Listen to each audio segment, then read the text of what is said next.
Olá pessoal, tudo bem? Vamos para mais uma aula de operações unitárias de separação mecânica e hoje a nossa aula vai ser sobre a operação de flotação. Lembre-se lá da nossa pirâmide, estão aí com o elemento combustível de vocês. Hoje temos uma dose extra de elemento combustível. Essa é a nossa última aula desse período. Esse período que foi tão corrido, tão tumultuado, está chegando ao fim. Força e disposição, mente aberta para aprender e vão anotando todos os detalhes. Na aula de hoje, nós vamos ver os conceitos, as aplicações e os parâmetros de projeto da operação de flotação. Então, o que consiste essa operação? É um método de separação mecânica conduzido no meio aquoso na presença de bolhas de ar.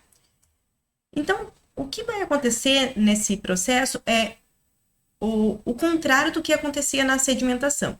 Na sedimentação, as partículas elas se sedimentavam pela força da gravidade e eram recolhidas no fundo do equipamento. Na flotação vai ocorrer o processo inverso, as partículas vão ser recuperadas na superfície do equipamento. E isso ocorre por quê? Quando as partículas elas são de difícil sedimentação, que seria inviável o processo de sedimentação, então utiliza-se o processo de flotação. Então, qual que é o princípio desse processo? No equipamento serão injetados bolhas de ar, né, para que essas partículas que desejam ser removidas pela flotação, elas sejam direcionadas para a parte superior do equipamento e ali elas vão ser coletadas. Então, aqui tem um exemplo desse processo de flotação. Então, das características desse processo é que a separação das partículas vai ocorrer devido às características físico-químicas dessas partículas. Então, algumas partículas vão ter afinidades por líquidos polares e outras por líquidos apolares. Dessa forma, nós vamos ter os minerais polares, aqueles que vão ter afinidade pela água, e os minerais apolares, aqueles que não vão ter afinidade pela água e são conhecidos como hidrofóbicos. Dentro disso, nós podemos ter a propriedade da diferenciadora da flotação, ela pode ser induzida, adicionando aí alguns agentes, como por exemplo os tensoativos, líquidos orgânicos. A flotação, ela vai ocorrer devido ao fenômeno que a gente conhece como capilaridade.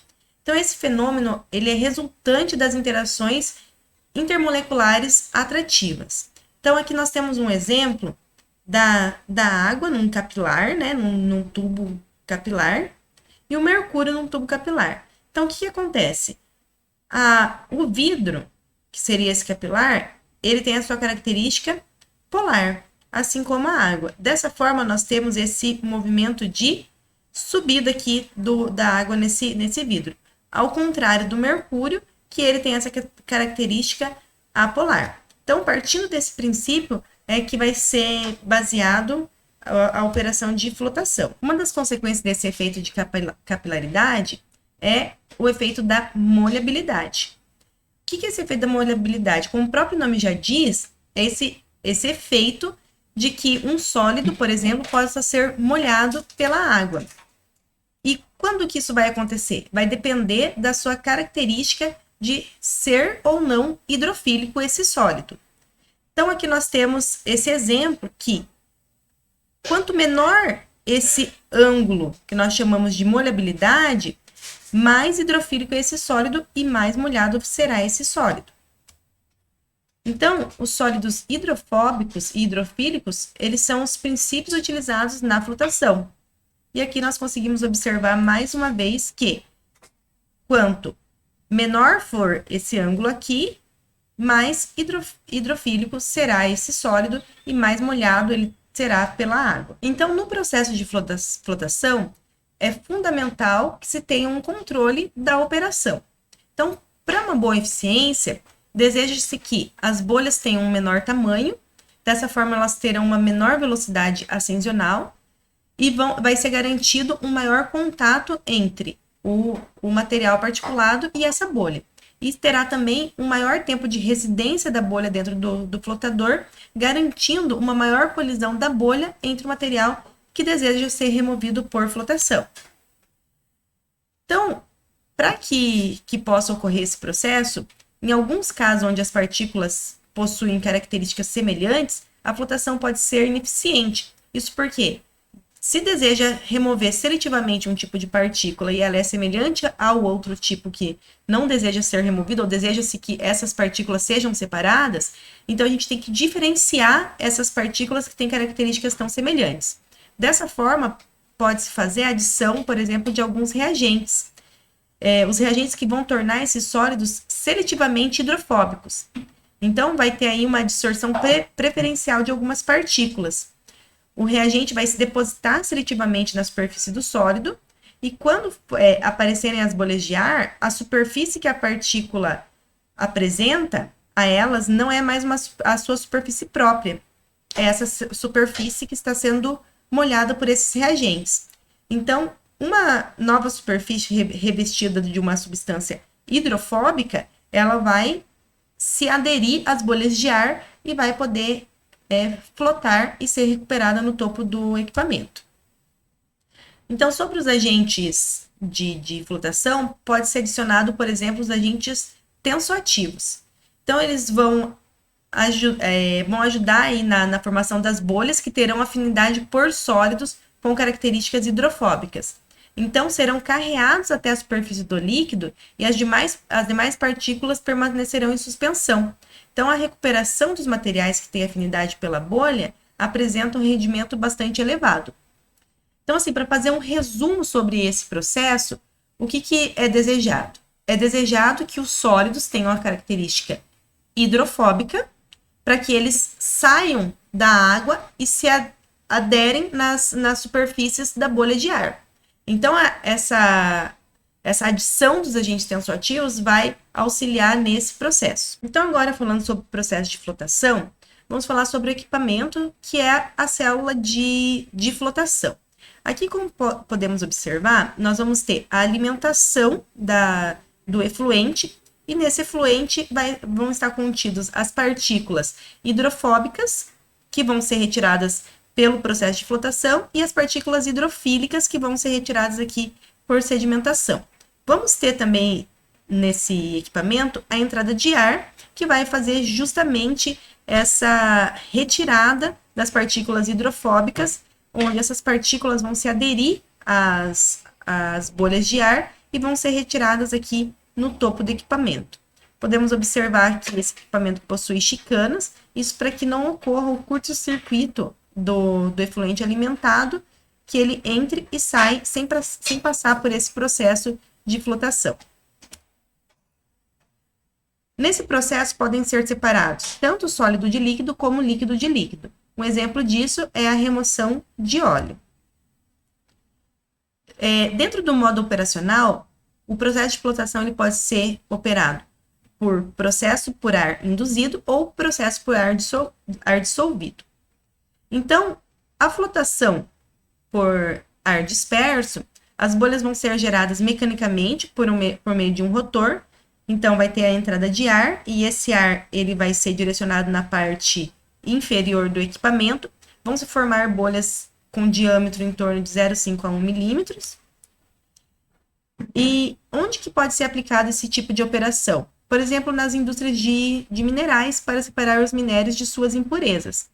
Um exemplo disso é a concentração do cobre a partir da calcopirita. Aqui vocês conseguem observar esse equipamento, o flotador em operação. Vamos ter, nesse caso, a entrada da água, do detergente, do óleo e do mineral, que nesse caso que foi apresentado aqui seria esse sulfato de cobre.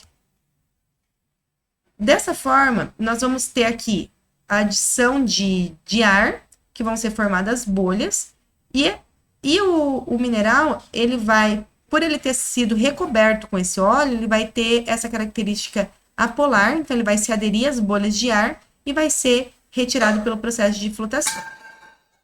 E os rejeitos, né, indesejados, eles são chamados de ganga e vão ser recuperados no fundo do equipamento, por possuir essa característica hidrofílica e ter essa capacidade de sedimentação. O outro tipo de operação seria a flotação por ar dissolvido. Então, as bolhas formadas por água, as bolhas de ar vão ser formadas por água saturada em ar. Então, vão se formar bolhas com diâmetro em torno de 0,01 até 0,1 milímetros.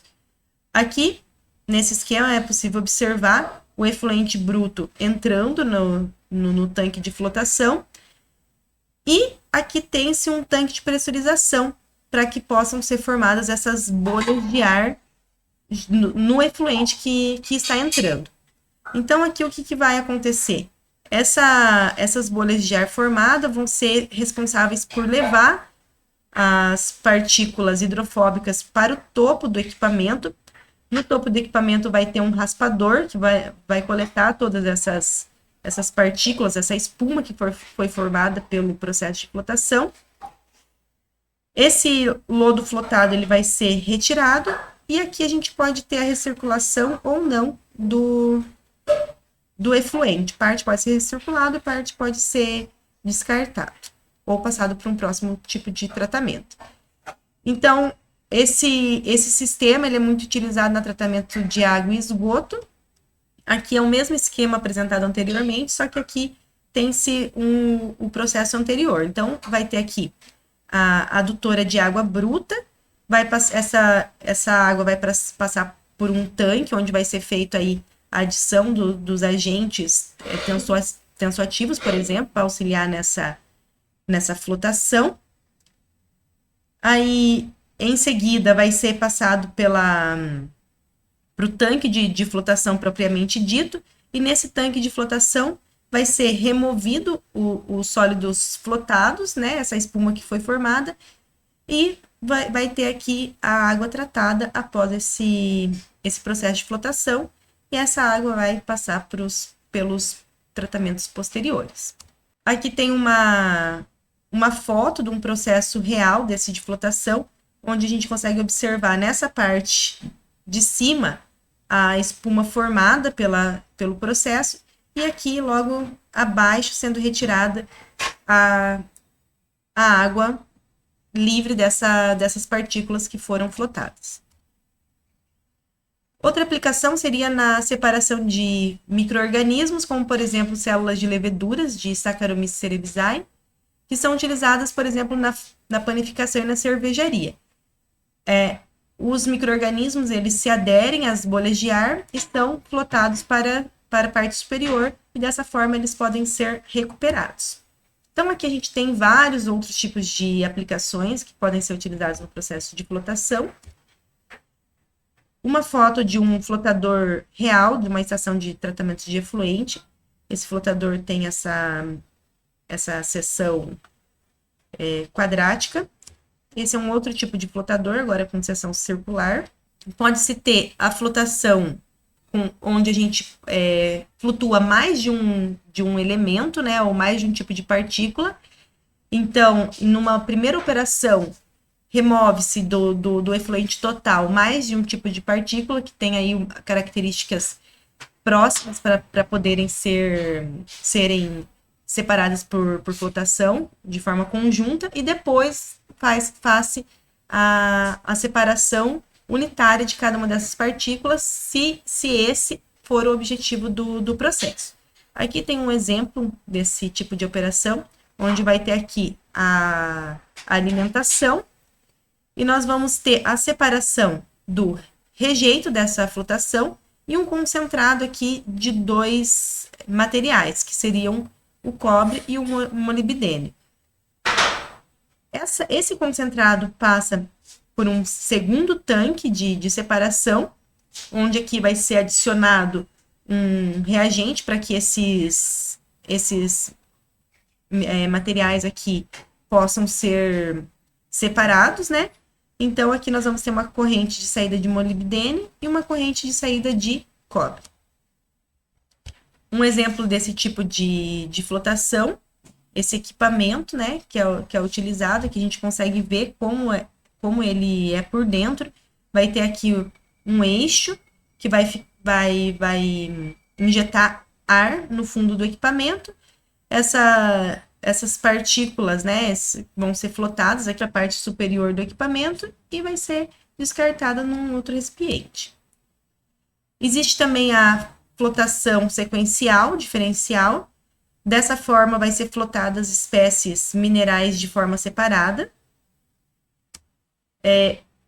Ao contrário do processo anterior, aqui já vai ser feito a separação dos minerais de formas separadas, distintas. Então, aqui tem-se uma alimentação, onde nesse produto alimentado vai ter chumbo e zinco. Primeiramente vai ser recuperado o chumbo concentrado e o zinco vai ser encaminhado com os rejeitos para o próximo flotador.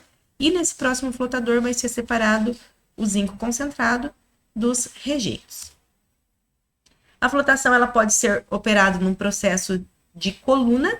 Essa coluna de flotação ela vai apresentar duas zonas distintas, que seria a zona de limpeza, que é na parte superior, onde vai ser removido esse sólido flotado, e a zona de coleta ou recuperação, que é onde a gente vai ter o líquido, né, o efluente, livre dessas partículas. E na parte inferior da coluna vai ser injetado o ar responsável por fazer essa flotação das partículas. Então, aqui vocês conseguem observar uma foto e um esquema do equipamento da coluna de flotação real.